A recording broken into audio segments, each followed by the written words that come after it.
If you are a small business running e-commerce or direct-to-consumer advertising, is it important to have customer reviews? The answer is yes. No matter what, when you go on Amazon, the largest marketplace in the world, what's the first thing you look at? You look at reviews. When you go on Google and you find a restaurant, and that restaurant, you want to know if they have vegetarian or vegan options. Maybe that's you, right? The first thing you're going to do is go to the reviews and search for keywords vegan or vegetarian. So when people are learning about your product, maybe it's the first time, right? It's important that you still have a couple reviews, even a handful. It could be 10. It doesn't matter.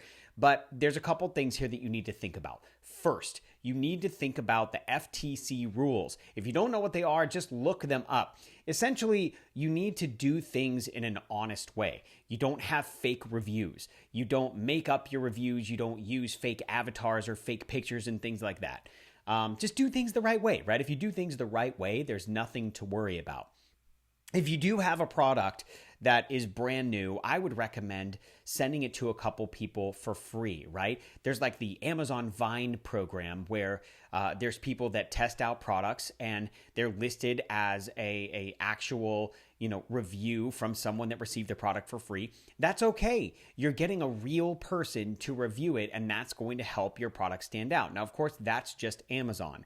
In an e-commerce brand that's on Shopify or maybe WordPress or WooCommerce or something like that, what you can do is you can absolutely send the product to your friends for free. Or like we here at C4 Social, we have what we call a content army level 1, which are real people, everyday people. We have a roster of over 300 people that we personally trained ourselves.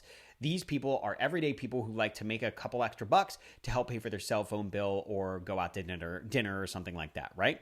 So when you send the product to them, you're getting a real review. Now, these people are good on camera and they know how to, make the content that we're looking for. They know how to have a hook and then kind of a process in the middle and very light product placement. But ultimately, they will give you some reviews. In the end, you just want to make sure that you have some social proof on your products. The more, the better. Some of the biggest products in the world have tens of thousands of reviews. And they say things like 1,000 4-star reviews or 5-star reviews, like whatever. The social proof tied to that is huge. Similarly, on your ads, and this is maybe for another episode here, but when you're looking at ads, your ads need to have social proof too. That's why when we test things out, as far as ad creative, we test them out on the organic social page. If they do well, they over-index, kind of like a Gary Vee term. If they over-index, they overperform, then you turn them into paid ads and you go from there. So I hope this has helped. I hope this has given you something to think about. If you're wondering if your product needs to have reviews, how important are reviews? The answer is very. And if you want to measure it and you want to do an A/B test, do a product with no reviews versus a product with 150 reviews, and you'll see in the conversion rate metric that it's going to be a significant difference. Now, what that is, it could be 0.5%, it could be 1%.